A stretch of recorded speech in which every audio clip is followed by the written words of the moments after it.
सबसे पहले अपना कोई भी ब्राउज़र ओपन करके यहाँ पे आ जाना है। आने के बाद आपको सर्च करना provider.nh.gov.in। आने के बाद यहाँ पर आपको लॉगिन प्रोसेस आ जाएगा।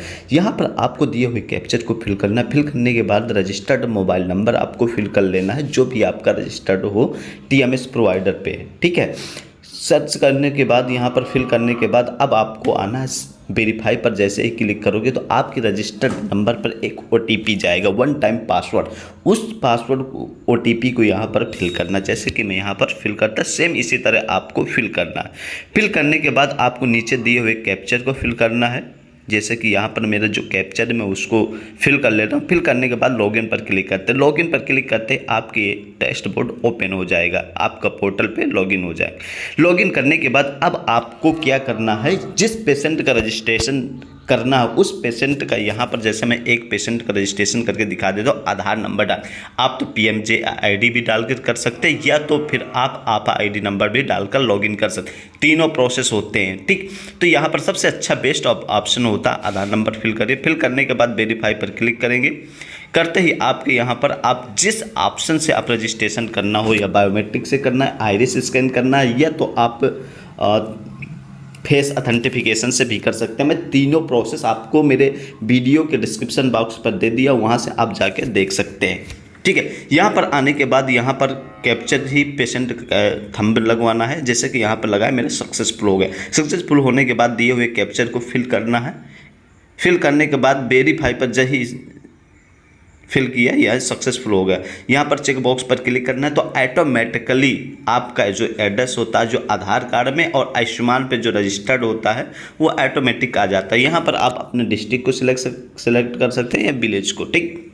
अब बात आती है कि कुछ लोगों का कुछ एक ऐसी प्रॉब्लम्स आती है, जैसे किसी भी पर्सन का, उसके विलेज का या ब्लॉक का पिन कोड चेंज हो जाता है। तो उस रीजन पे यहाँ पर आपको पिन कोड डालकर जो अपडेटेड पिन कोड होता है उस यहाँ को फिल कर लेना। जैसे कि यहाँ पर मैं फिल कर लिया है, ठीक। फिल करने के बाद अब आपको सारी डिटेल्स को फिल करने के बाद यहाँ पर देखो, एक तो रजिस्टर्ड नंबर जो होता है आपके, उस पर OTP डालकर आप वेरीफाई करके रजिस्टर्ड कर सकते हैं। या तो आपके पास, ये तो पेशेंट के पास आधार नंबर नहीं है, अगर नंबर नहीं है तो दूसरा नंबर डालकर भी कर सकते हैं। उसका भी सारा प्रोसेस मैं आपको बता दिया हूं। बट आपको विदाउट OTP के रजिस्ट्रेशन करना है तो वहां पर क्लिक करना है। क्लिक करने के बाद सबमिट कर देना, तो आपका रजिस्ट्रेशन हो जाएगा। अब बात करते हैं पोर्टल लॉगिन होने के बाद, आने के बाद यहाँ पर जिस पेशेंट को आपको प्री-ऑथ डालना, अप्रूवल लेना है, उस पेशेंट की यहाँ पर सारी डिटेल्स फिल कर लेना। जैसे कि पेशेंट का मेडिकल मैनेजमेंट होता है, मेडिकल मैनेजमेंट, पेशेंट का temperature, pulse rate, height, weight, सारी चीजें एक एक चीज आपको यहाँ पर फिल करना है, ठीक। जैसे कि यहाँ पर मैं पेशेंट के सारे डायग्नोसिस वगैरह लगा चुका हूँ। लगाने के बाद यहाँ पर मैं आपको किस डिपार्टमेंट पे आता है, जो URSL मतलब यूरेटर स्टोन जो हो जाता है किडनी में होता है, तो उसका अप्रूवल लेने के लिए मैं सारी चीजें एक एक आपको, जिसका इसका पैकेज कोड है SP014A, जैसे ही आप यहाँ पर डालेंगे ये आपको यहाँ पे आ जाएगा। ग्लास की बात करें, आने के बाद यहाँ पर आपको, है ना, हम चाहे वुड की बात करें, मोड पर लेना है, ब्लेडर है, कोई भी हमें ऐसा चेंज नहीं दिखा, बाइपोलर करना है या मोनोपोलर करके आप यहाँ से कर सकते हैं। जैसे यहाँ की मैं करके दिखा भी दिया, मेरा जबकि पहले भी ऐड था, इसलिए मैं आपको दिखा दिया, ठीक है। इसके बाद यहाँ पे आना है, जैसे कि यहाँ पर सारे डायग्नोसिस पे, जैसे इन्वेस्टिगेशन पे आएंगे, सारे डॉक्यूमेंटेशन आपको एक एक कंप्लीट करना होता है। जैसे कि यहाँ पर मैं सारे डॉक्यूमेंट्स एक नाम भी दे दूंगी, क्या क्या है आपको अपलोड करना है, जिससे आपका प्री-ऑथ कभी भी कैंसिल ना हो, ठीक है। जैसे कि यहाँ पे अपना मैं क्लिनिकल नोट अपलोड कर लिया। इसके बाद मांगा हुआ मेरा USG NCCT मांगे हुए, तो मैं CTB को अपलोड कर लेता हूँ। अपलोड करने के बाद सारे डॉक्यूमेंट प्रॉपर अपलोड कर लेना है।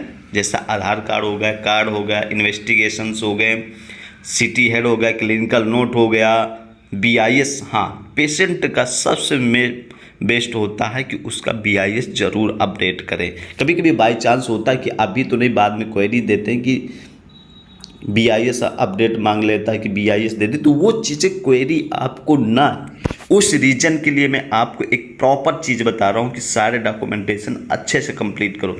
जैसे कि यहाँ पर मैं सारे एक एक चीज़ आपको कंप्लीट बता रहा हूँ। जिससे ये मेरा पेशेंट यूरोलॉजी का पेशेंट था, यहाँ पर मैंने जो मेरा स्पेशलिटी डिपार्टमेंट है मैंने उसको सिलेक्ट किया। इसके बाद स्पेशलिस्ट, फिर प्रोसीजर, आपको कौन सा प्रोसीजर होना है पेशेंट का। जैसे कि मेरा URS होना था, यूरेटर स्टोन का, तो वो यहाँ पर मैंने सेलेक्ट करके सारी चीज़ें फिल कर ली।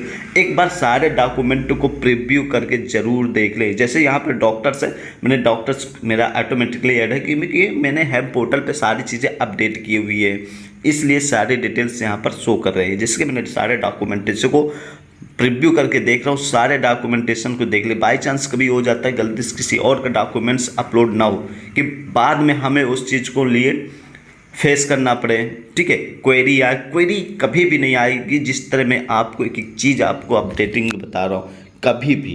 तो वीडियो को लाइक, शेयर और चैनल को सब्सक्राइब करना ना भूलिए। Thank you.